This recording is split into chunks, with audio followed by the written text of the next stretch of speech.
the Emo Hour. Your weekly power hour of all things emo and adjacent with your hosts, Katie and Nani.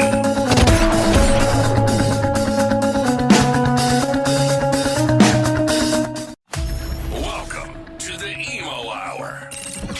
Your weekly power hour of all things emo and adjacent with your hosts, Katie and Nani.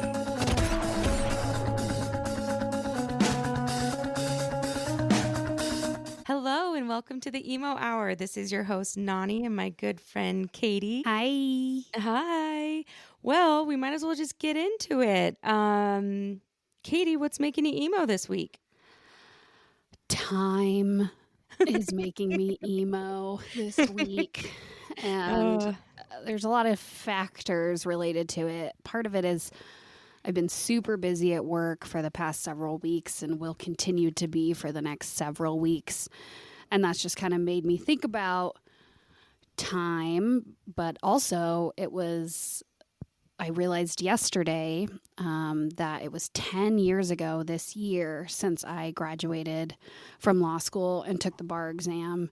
And I realized that as I was talking to one of my law school besties, because it was her birthday yesterday. So shout out to Kayla if she's Happy listening. birthday, Kayla. But I was texting her because it was her birthday. And then I was like, oh my God, we graduated from law school 10 years ago this year. That's wild. That is beyond wild. Time is, I know that there's so many quotes about time being whatever the construct of time is, but 5 years and 5 months can feel like the same thing. And it's just the craziest measurement to think about because it can feel so long. Like a day can feel like the longest thing ever.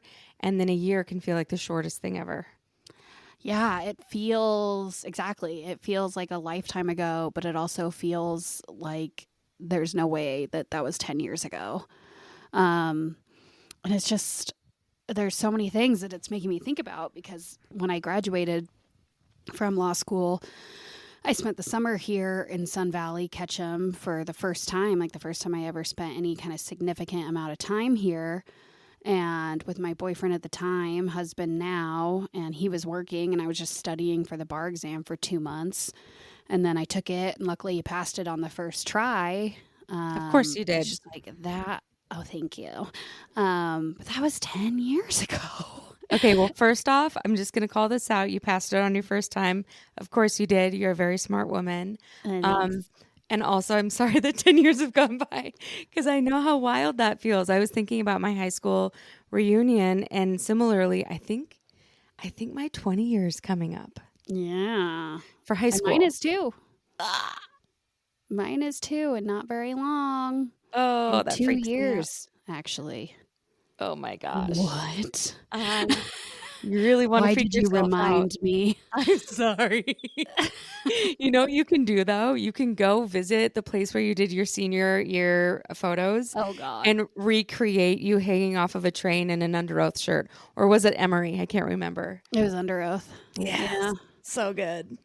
That might have happened in the exact spot that somebody was just arrested for a man-made bomb. So good things are happening there.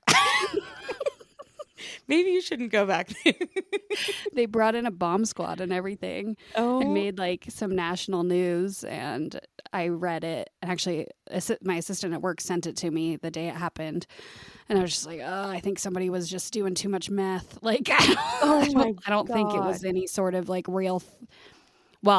It could have been a threat. A real threat. Gotcha.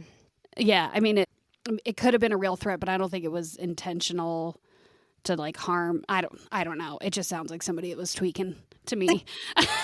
Well, maybe don't go back to the train tracks then. Yeah.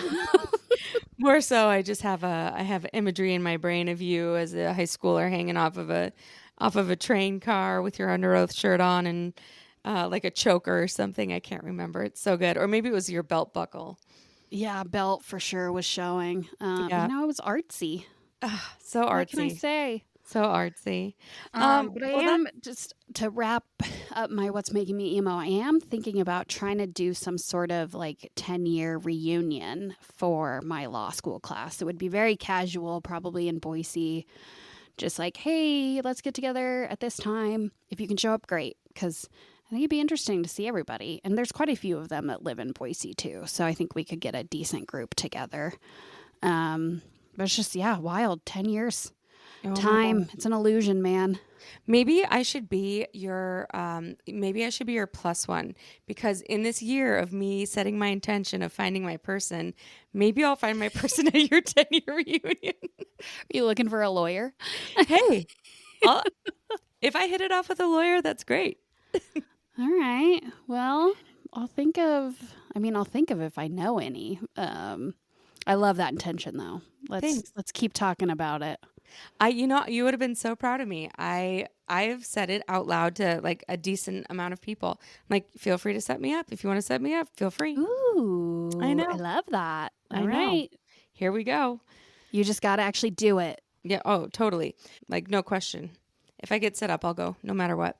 Good. All right. Well, Nani, what's making you emo this week? That what we're talking about right now is pretty much making me emo in the moment. But that wasn't what I wrote down to talk about.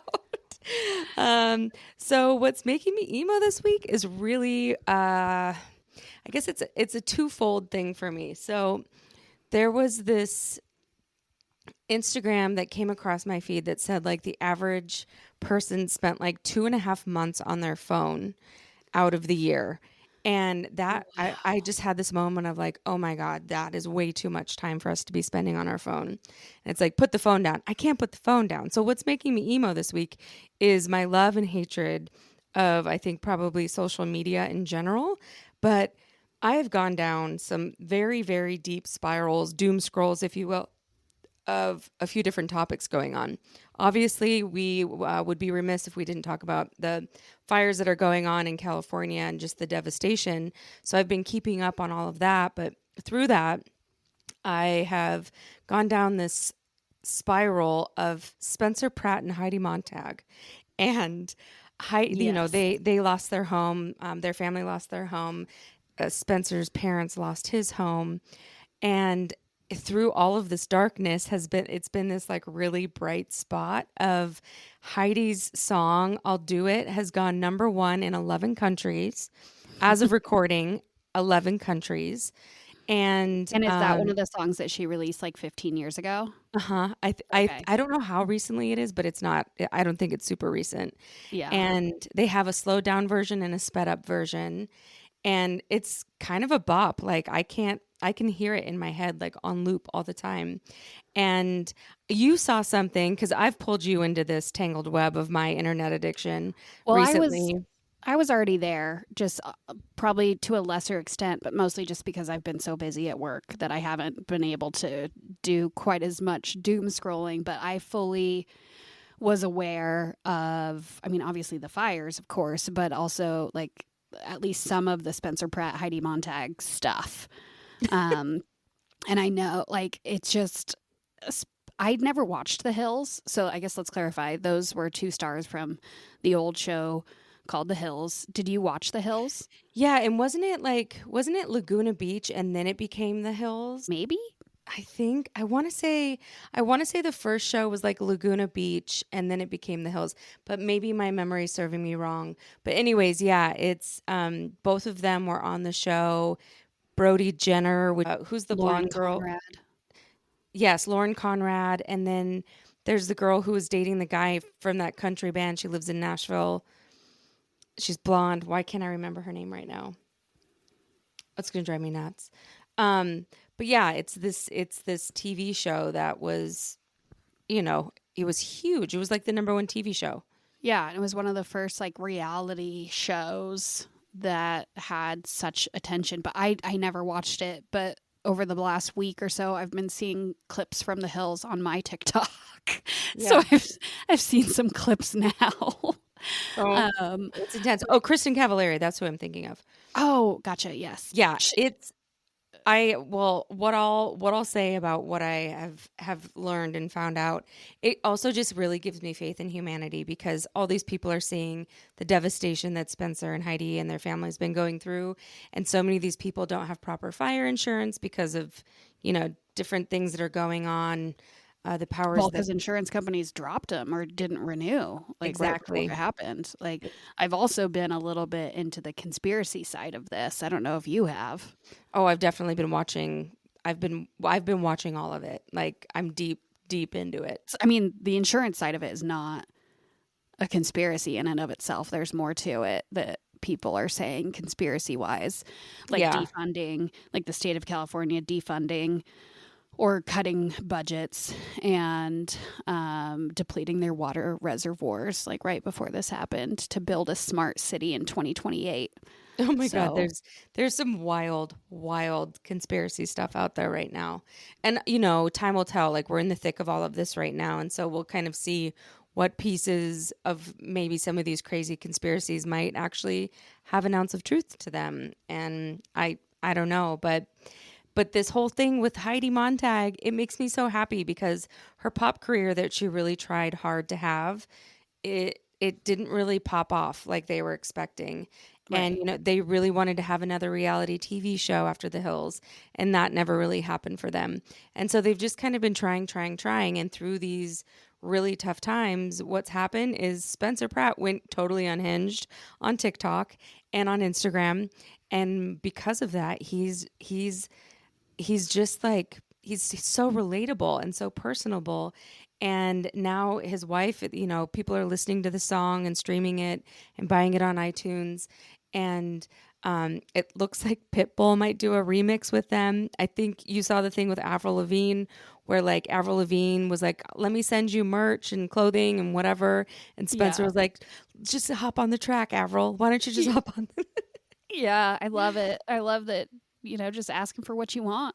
He's just like a shameless promoter of his wife, and seeing that kind of support for his wife is also super awesome. Oh my gosh, it is. It's just like he is like shameless and like all in. And I think he always has been. I mean, like I said, I didn't watch the show, but like he's just like such a like blind supporter. Like it doesn't matter the situation. Like I got my wife's back no matter Yep. what. Like I'm never going to doubt, I'm never going to question. And that's adorable. I know and people are relating to it because it's you can't be mad at a partnership like that. And so the latest that I've seen is that they've been having some really big meetings with different networks about kind of like rebuilding like from the ashes a reality TV show for the two of them. And originally Hulu was the only place that was interested in any sort of show with them, and it sounds like a lot of networks are now interested. And then Heidi was just sent us a pop song from what they're saying is like the number one producer and songwriter, like one of the top songwriter and producers in the world. So immediately my brain goes to like Max Martin, or maybe they're thinking, Jack Antonoff has had a lot of success recently with like Taylor Swift. So I don't know who. I would imagine it's more like a Max Martin type person. But that would be so cool if she had another really big single that actually popped off and did well. And then like Flavor Flav has been playing and dancing to her song like every 5 hours. He posts another another. Oh, I mean Flavor Flavor Flav. Flav, but and then Brody Jenner's now in on it. Kristen Cavallari did a video, and so people who know this couple, like a lot of people are posting it and reposting it, and people are jumping on the bandwagon. It's cool to see. Well, and wasn't it like her album from 15 years ago that hit number one on iTunes? I don't know if it's the album or if it's. I thought it was the song "I Do It," but it could be the album too. I just know that everybody's listening to like all like there's like 3 or 4 songs that keep popping up, but I'll do it. I do it is the big one that is being played right now. Oh, well, yeah. So, I mean, I think all of her music is getting more traction than it ever has right now. But I'm pretty sure that like her album Superficial I watched a video that Spencer Pratt posted that was talking about how they dumped like all of their money into this album called Superficial, all their money from the hills, and they were like had all the best like producers and mixers, and they were at the best studio and whatever, all these things, and they just had so much like hope that it was going to take off. And then he said over the last 15 years there's been a lot of like regret and uncertainty because they basically dumped all their money into it. And then he starts crying at the end of it because he says now 15 years later it's #1 on iTunes, when of course like I don't think he said it, but like this is when they need it the most because they're not insured anymore because they got dropped. Correct. So that's what he's doing, you know, he's hustling. But the song I've heard more personally is her new song, like Go Harder. I've heard that one too. Which is was released this year, like 2025. so that one's that one's been trending too. Oh my God. And I forgot she also got asked to perform at a festival. And my favorite thing, she's like, well, I need to figure out the budget and all these things. She's like, oh wait, I need dancers. I need budget for dancers. It's so funny. Their world must be such a, I don't know if the word is dichotomy, but to have like literally nothing, like none of your belongings, but also to have all of this support, but it's not, you can't see it necessarily with your own eyes. It's like this imaginary support through social media. It's got to be a very weird experience for them because, you know, they're living a life of having, you know, 10 t-shirts, right? And not really having a home right now. And then they have all of this support from across the world. It's super cool. So yeah, that I would say that specifically is making me emo. There's one other thing that's been happening on social media that's making me kind of emo too. Can I talk about it or is it too much? Well, first, let's just say, you know, of course, like there's been the devastation in California has been beyond. And like, yes, there's like celebrities that have lost their homes, but there's also regular people, and like it's just it's insane. Like it looks like the freaking apocalypse, and it's just no matter who you are, no matter how much money you have, losing your home and everything in your life other than like the clothes on your back and whatever you can fit in your car maybe is just horrifying. So literally horrifying. And you know, we're kind of backseat to a decent amount of wildfires here in Idaho. We've seen devastation in a different way, but what they're going through, I truly can't even imagine it. Yeah, and there's lots of places to help out, whether it's, you know, there's GoFundMe's for so many different families, or like donating to animal shelters close by because there's obviously been lots of displaced animals. If you're local to the area, anywhere actually. I know there's like drop-off locations if you have extra clothes or like gift cards. There's the Borough here in Ketchum who's doing a gift card drive because the owner of the Borough, it's an art studio mainly for children. She grew up in the Pacific Palisades area, and she's hosting a gift card drive, just asking people to drop off gift cards if they have them, and she's going to send it to families that she knows that have lost everything. Oh, and that's really kind of her. Donation drop-off areas for clothes, and I mean, there's so much you can do. Yeah, and whether it's small or big, like it can help. So anything you can do, don't feel like it's too small because it's not. I'm sure these families and people literally have lost like everything but what they could carry on themselves. Yeah, it's so true. And I think your point of like, if you think it's too small, it's not. I mean, $1 given by 1,000 people is $1,000, and that adds up really fast. The compounding effect of small increments from wherever in the world, it adds up really quickly. That or time, right? If you're local to that area, I'm sure there's a lot of places that you can use the volunteering time. Yes, absolutely. So yeah, you know, and they're not necessarily emo, but did you see like Mandy Moore and her partner from Dawes lost their home, and Dawes, you know that band that I love so much, Winnetka Bowling League? They have a song with Medium Build, who I would consider modern day emo, and Dawes, that song, and then they have the reference to Brand New saying like, right. like what was it? playing brand new way before Jesse got caught, I think is the exact lyric. I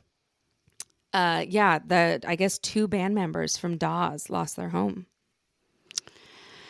Yikes. I mean, yeah, it's just, I saw something, I think it was the New York Times posted that the estimated loss is like $50 billion. Oh my God. Which is, I mean, obviously they're high dollar homes, but there's also apartment buildings. There's also vehicles and high dollar vehicles. I'm sure in a lot of these, celebrities or more wealthy homes, it's designer clothing, it's art, it's jewelry. I mean, it's a lifetime worth of things. But like $50 billion was the estimate, which is just like, I can't even. It's like an unfathomable understand. number. Yeah, I don't even know how to make that number math in my brain because it's so big. Yeah, that's pretty crazy. Well, I think But maybe we'll see a collab between Heidi Montag and Avril Lavigne. Hey, right? If the bright spot of this is an Avril Lavigne and Heidi Montag, oh my God, that would just be something. I don't think that, but I do think the Pitbull thing might happen. Yeah, sounds like it. Or maybe Flavor Flav. Or maybe Flavor Flav. Well, so can I talk to you about one other thing on the internet that's kind of been taking up so much of my time? Yes, absolutely. It's the Blake Lively and Justin Baldoni argument. Yes, dispute. Dispute. I shouldn't give it a giggle, but I think I give it a giggle because it makes me so uncomfortable, and there's just so many things going on with it. I think there's a lot of podcasters that are making their opinions known, and there's a lot of people on TikTok that are taking sides and whatnot. I suppose just to give the listeners a quick little debrief on what has happened, we can give like a quick little 101, and I'll maybe just try to cliff note it really, really fast. And please chime in, Katie, because I know that you've been following this as well. But yeah, not to the level I think that you have, but I definitely have some knowledge about it and some thoughts. So yeah, you go ahead. Well, and you as a lawyer too, like you understand this completely differently than me. But essentially, so there's this movie called It Ends With Us, starring Blake Lively and Justin Baldoni. Justin Baldoni has a production house, and they bought the rights to that book. And I guess when they bought the rights to the book, it wasn't like this huge thing. But over time, it was a big book, but it wasn't like this huge book. And so the movie was made. It was made when the writer's strike, I guess, was going on. So like they made half of the movie, they had to pause, and then they made the rest of the movie after the writer's strike. And anyways, when they started the movie, Blake and Justin were totally, hunky-dory, it seems like, and getting along. And by the end of the movie, things kind of went south. And so a lot of the stuff online, I thought, this dispute or this argument between the two of them, it started when the movie came out. And so at the premiere, they didn't walk the carpet together. Justin and his family had their own entrance, we'll call it, and they went into their own theater. And like it sounds like Justin wasn't able to really do any of the pieces of promoting the movie when the movie was coming out, even though this was technically his film, and he produced this film and directed it. Oh, that's right, and directed it, and had the rights. I mean, it was all his essentially. And so you can kind of hear in my voice, I guess, is that I've kind of been on the side of Justin Baldoni in this whole thing. And when it first hit TikTok, everybody was on Justin Baldoni's side, and things were not looking great for Blake Lively. And so here we are. Well, and then also there were these like old interview clips of Blake Lively coming out, basically showing her to be like a mean girl, and just the whole like approach of marketing the movie and doing press for the movie was so different. It was very, thank you for saying that. It was so out of touch. Like, this movie was about domestic violence.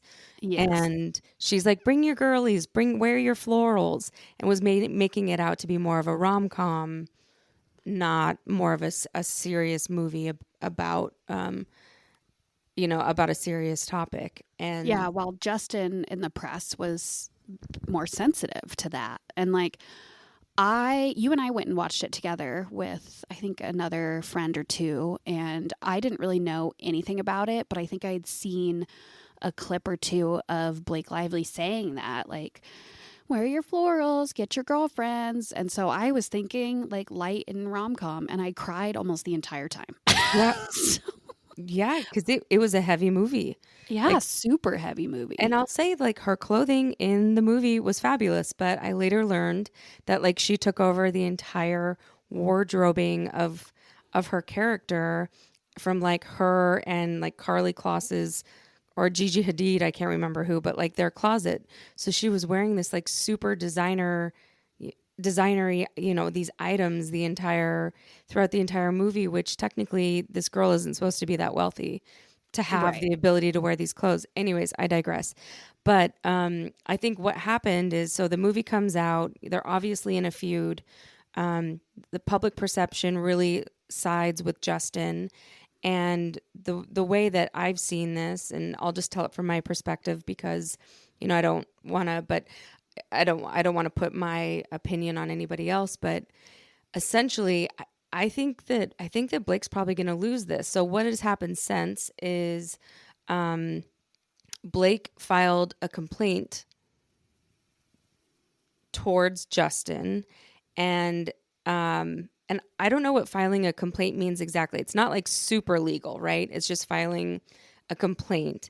And then no, generally speaking, filing a complaint means you're filing a lawsuit. Like that, you initiate a lawsuit with either a complaint or a petition. Gotcha. I think that, this was a lawsuit, but I do think California has weird rules and other things going on that I don't know as an Idaho lawyer. So I do remember hearing something about how something that she filed was like a prerequisite to actually filing a lawsuit. Gotcha. Based on California rules. I don't know the details around that, but I'm pretty certain that like there's an existing lawsuit now that Blake filed and then Justin counterclaimed for. Okay. Yeah, so that's exactly. So she filed this complaint, and then the New York Times got access to this, reached out to Justin for comment, said that they were going to post the article at like noon, and then the New York Times ended up posting it 2 hours before, so 2 hours early. So there was 2 more hours that he technically had to give comment on it. Anyways, they posted the story, and it very much kind of landed on Blake Lively's end of things, making her look better. And then Justin filed a lawsuit against the New York Times because he didn't even have a chance to really make any. Well, he had a chance, but he had technically 2 more hours. So he filed a lawsuit against the New York Times. Well, also, I think for defamation because that's right. They were printing. And so, yeah, I guess I should have looked this up to be certain. Maybe there's not a counterclaim from Justin against Blake directly, but there is the lawsuit that he filed against the New York Times claiming defamation, basically for claiming that New York Times published false information about him based on the complaint that Blake Lively filed. Yeah.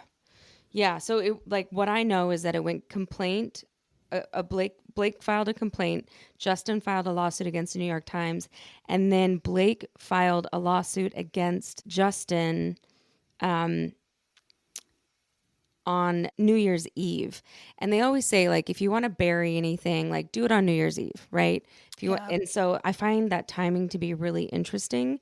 But all of this, like, if I were to just kind of boil all of this down, is it's egos. Egos are fighting egos here. It's like Hollywood egos at its finest. And I think what has probably happened, at least my perception of what has happened, is back when the movie premiered and the internet and social media was all on Justin's side, I do believe that none of that was, I don't think that Justin hired anybody. I think that it truly was people seeing through kind of all of the pieces at play here. And then to go, I think that Blake just didn't believe that anybody could. I don't think that she thinks she's unlikable.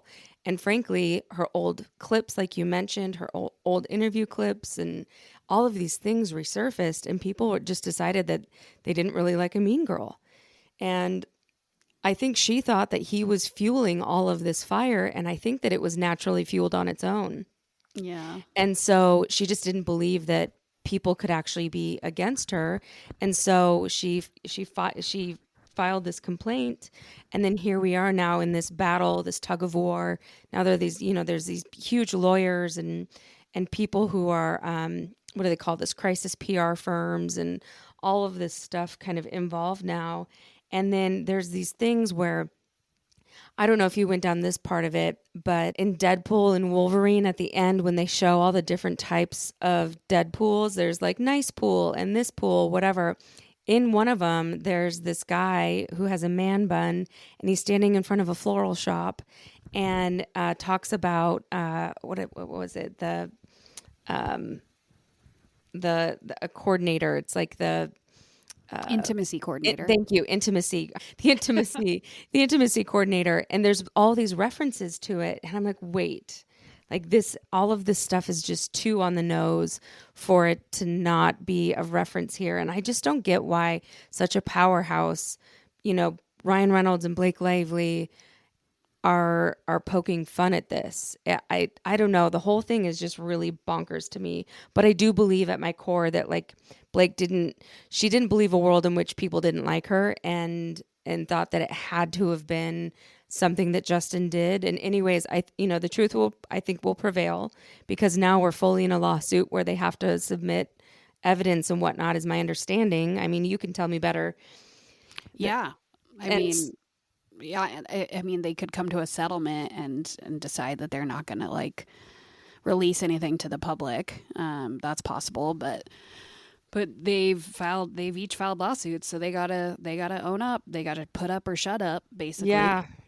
It's gotten deep quickly, and I'm gonna be very curious to see what happens. But at the end of the day, it just makes me think, this is a whole lot of Hollywood ego. And the other thing I have to say, there's all these other things that are going on here, right? We're not talking about the fact that one of Blake Lively's best friends is Taylor Swift.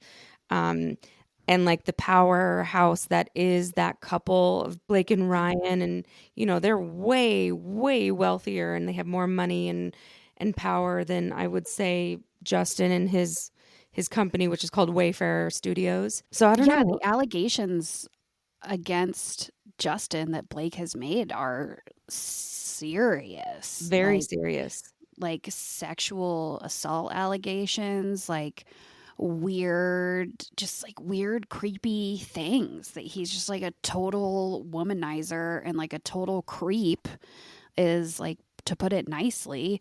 And that's what she filed, and then New York Times published it. So that's fair for Justin, if he's like, no, this isn't true, to file a lawsuit for defamation. I totally get that.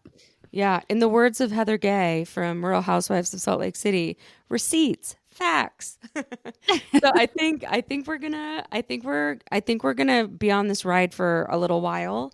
Thank you for letting me talk about it, because this was very long-winded. But these two things, I know that I mentioned this about 20 minutes ago now, because we've been talking about it for too long. But it goes back to this whole thing of the average American spends 2.5 months on their phone in any given year. This is what I've been spending my time on. And why is it making me emo? Because I know more about them than I know about other things in my life that probably deserve my time. But here we are. Well, you're not the only one. I know. I mean, these things, they deserve attention. I think, to put it one way, like, they do deserve people's attention. But I totally get your sentiment about spending too much time on social media and your phone and just the addiction of your phone. And it's something that most of us or all of us could work on. Ain't that the truth? Sorry, and I didn't mean to take us away from the comment. Was there anything else that you wanted to say about either of those things? I don't think so. I mean, I've been, aware of the Justin Baldoni, Blake Lively thing, and not as much as you have, I don't think, but I've been kind of leaning towards more of Justin's side myself based on what I've seen so far. So it'll be interesting, like what else comes out. Yeah, I guess literally time will tell, and we'll watch this whole thing play out. I'm sure this is not the first and or last time we'll be talking about it on this podcast. So, no. Yeah, we'll follow it. Speaking of, we haven't talked about the Barbie ornament at all lately either. We'll have to give the listeners an update at some point on the Barbie ornament. Friends, just know we're still watching. We are still watching. We're still watching. We still know some things that you don't know that we know. Yeah. That you don't know that we know. That we absolutely know, but you don't know. You don't know that we know that we know that you don't know. Let's get into some emo happenings this week, if it's okay with you. Does that sound good? Yes. So, yes. I think one of the first things that we should talk about is Schemo. You want to take the lead on that one? Sure. So, Emo Night, NITE, is, from what my understanding, kind of like the first and original. The original, yes.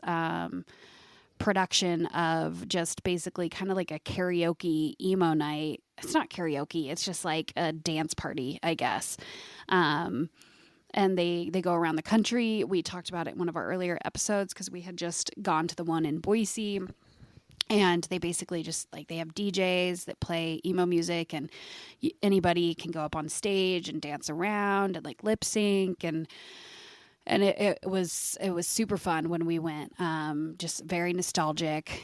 Everybody's dressed up emo in some way or another, and it's a good time. So you had known, before they announced it, that they were considering doing what they wanted to call Schemo, and go around to some ski towns and do their emo night at various ski towns around the country. So they just announced that. And one thing that some people, I don't know if you knew this, I didn't because I'm not a huge skier.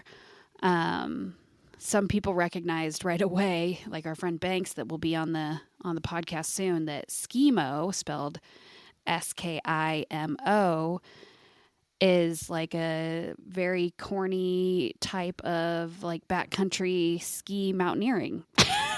So it's a common term that if you're a skier, and apparently most skiers think that it's kind of a nerdy thing to do. Yeah. I feel like the crossover between emo kids and people who are schemoing, if that's the right way to use the word, there's probably not a huge crossover. Banks is, I think, in a small percentage. Yeah, probably. But yeah, you ski, but we're not big skiers and don't do backcountry stuff. Yeah. So they announced, I pulled it up, in January and February and going into March, they've got several different shows, Park City, Los Angeles, California, Bozeman, Montana, Missoula, Montana, Boise, Idaho, Avon, Colorado, Frisco, Colorado. Unfortunately, no Sun Valley on the list. I know. And, I think they were trying to do it in Sun Valley, but they have the pre-existing relationship in Boise, and there's a mountain right there in Boise, too. So it kind of works, and they've got the pre-existing fan base and a much larger fan base there. So kind of makes sense. But we'll probably have our own emo night here in Sun Valley again soon, I would say. Yes, we will. So that'll be fun. But I think that's cool. I think it's fun that they're branding it Schemo because it's wintertime. Let's be emo and Schemo. Let's be emo and Schemo. Yeah, so if you're in any of those places, look it up because it's a good time. Yeah, And you can get on stage and sing your heart out after, you can make a request and get on stage and sing your heart out and, relive the glory days. oh my gosh. And we met some amazing people in Boise. And I can think of two people specifically. Hopefully they're listening, but Robert being one of them. Like, we met some really awesome people. And Robert was this guy who we met that night, and or maybe we didn't actually meet him that night, did we? No, It was we like a didn't. We whole just thing. connected with him on Instagram after. Yes, that's right. He was like our like emo crush that night, and he was giving us lead singer energy the whole time. It was just, he was so amazing. Like, he was screaming every single one of those songs back to back. And then there was this other guy who is a comedian, and Austin, and he was also amazing. He was the Energizer Bunny. I've never seen anybody have so much energy for pop punk music back to back in my life. It was amazing. Especially in your, mid to late 30s.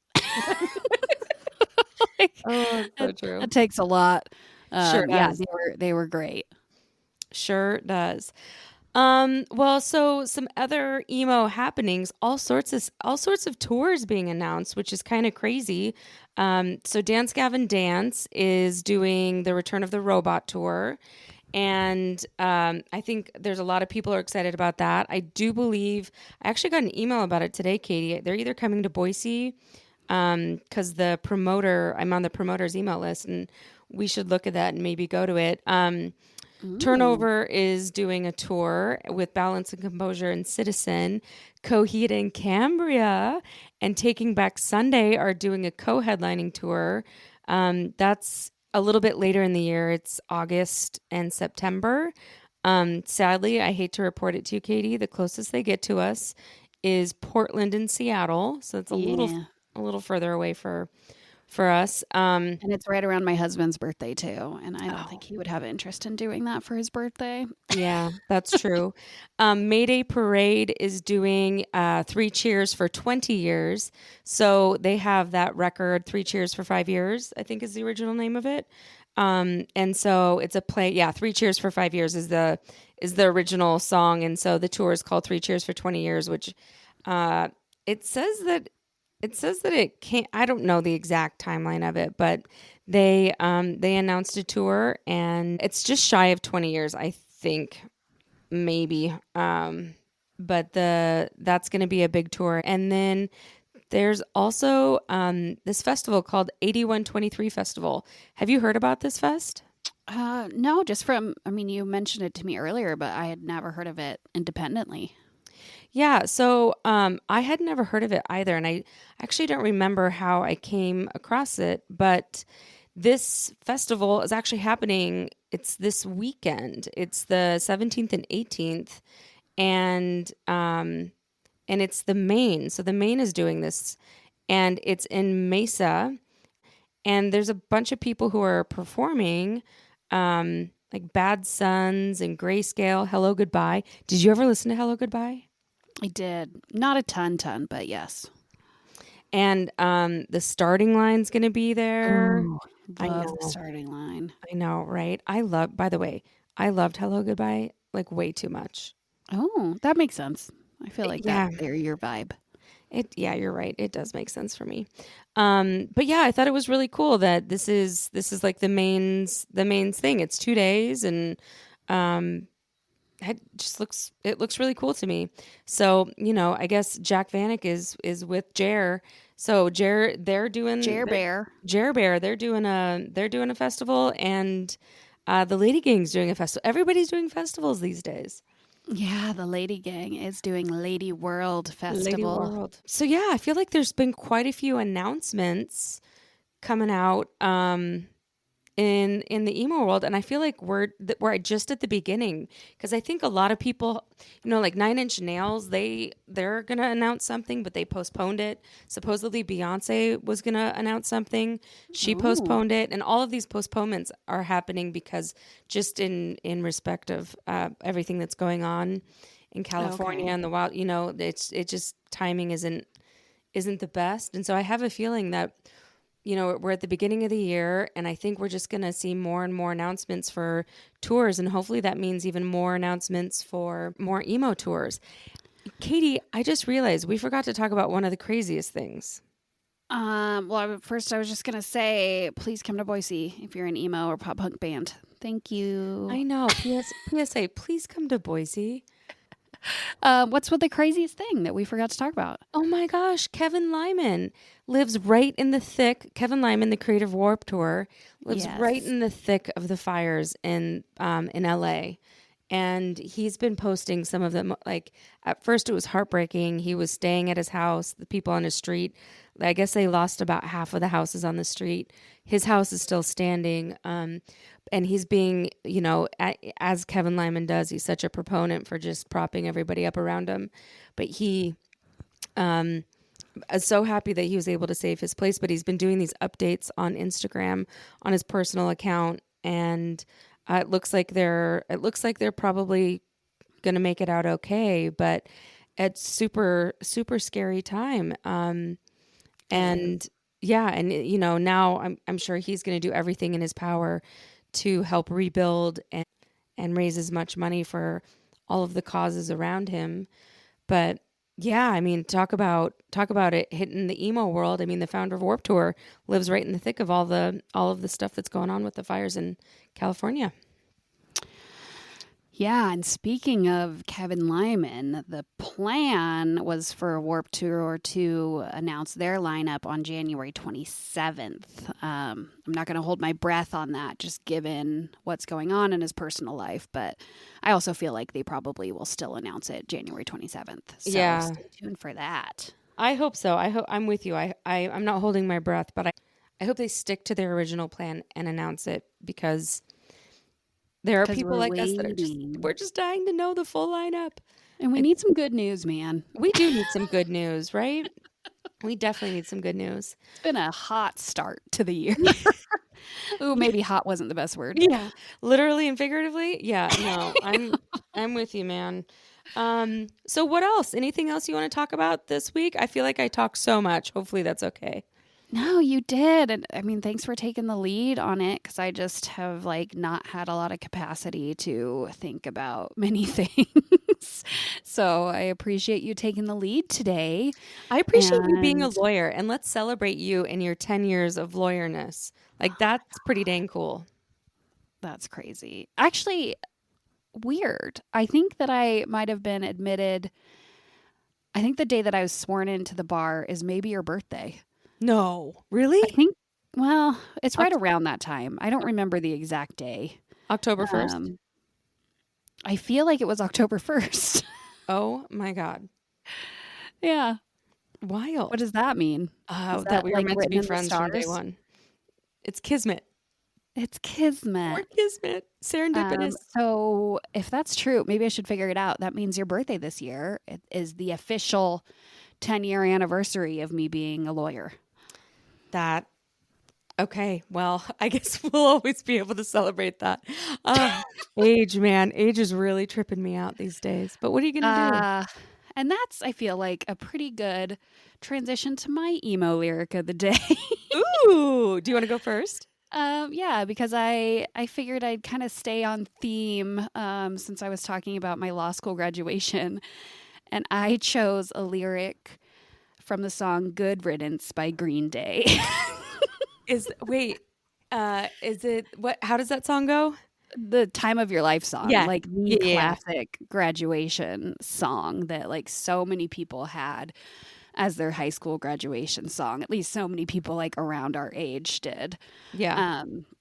So the song is actually called Good Riddance, and then in parentheses, Time of Your Life. So I just figured I'd stay on theme with that, and I think it's just.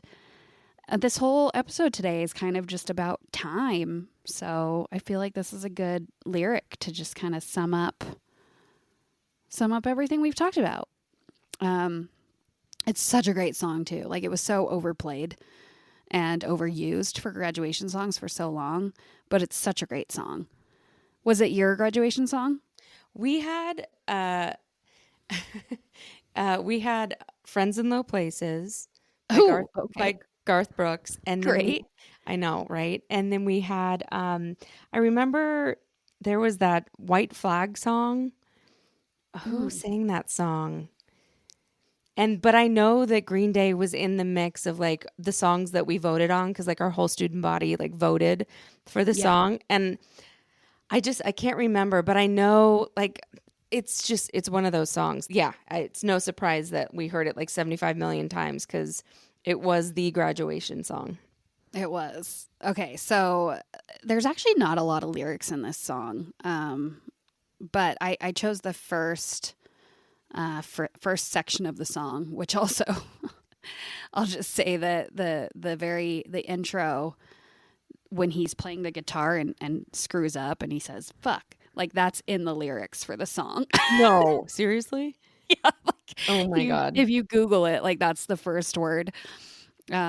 So after that, I chose the first little intro, and the lyric is, "Another turning point, a fork stuck in the road. Time grabs you by the wrist, directs you where to go.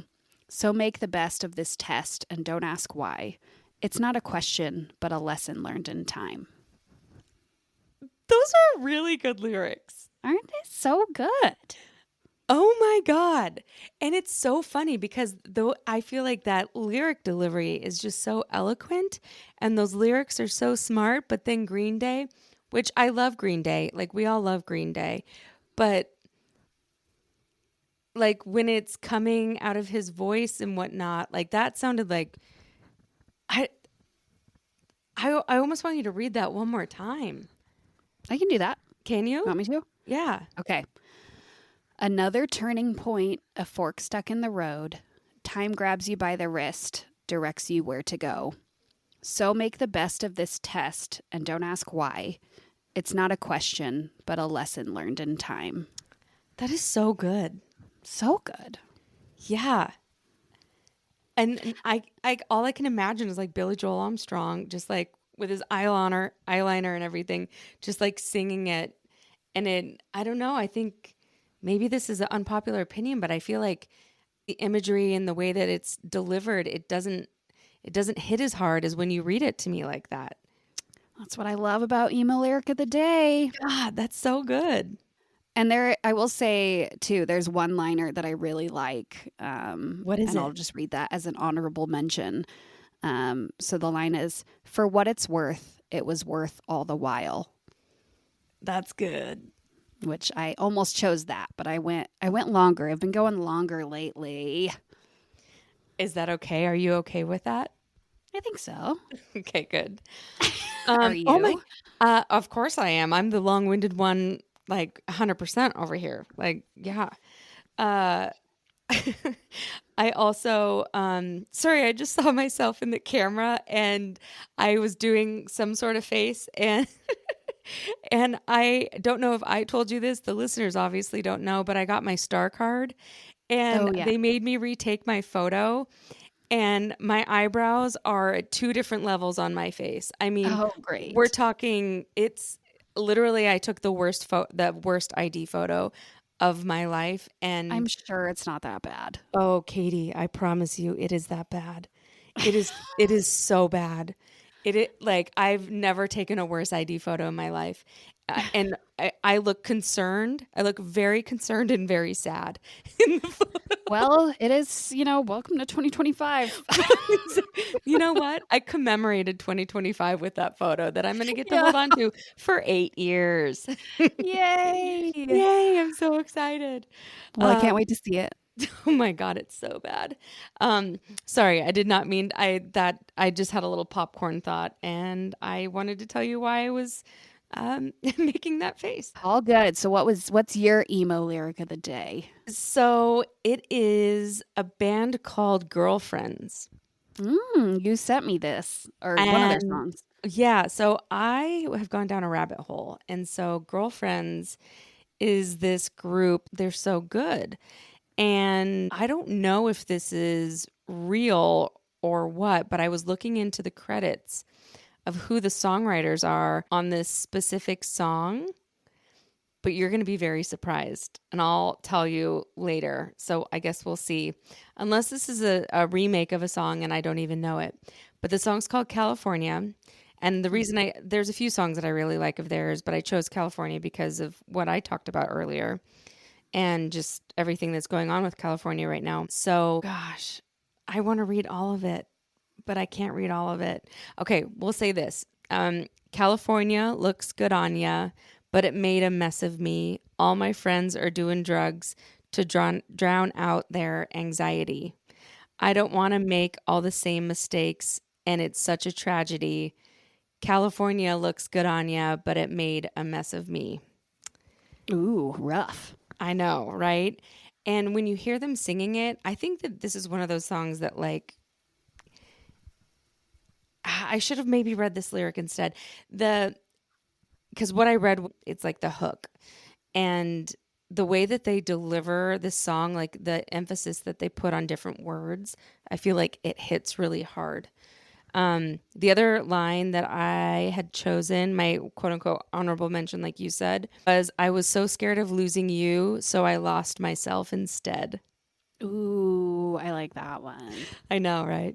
It's pretty good. Okay, well, you obviously win because your lyric was so good. And I'm so sorry that I didn't call out last week that you also won last week. Are you sure? Oh, I am 100% positive. I think your honorable mention, though, is good. I liked that one. Really? Oh, Yeah. I love that. Okay, you want me to read it again? When also the line you said about, like, all my friends are doing drugs to drown out their anxiety or whatever it was, that might have not been exactly it. Like, that's real for a lot of people. Oh, for sure. No, that is the line. All my friends are doing drugs to drown out their anxiety. But the other line, my honorable mention, I was so scared of losing you, so I lost myself instead. Yeah, that's a great one in my opinion. So guess who the songwriters are? Oh yeah. I mean, I don't even know where to start. For some reason I want to say Harry Styles. It's Mark Hoppus. Oh. A guy named John William Feldman. I don't know who that is. Martin Johnson, who's the lead singer of Boys Like Girls. Wow. Matt Skiba. Okay. And Travis Barker. So, okay. Former iteration of Blink-182. Interesting. Isn't that interesting? Yeah.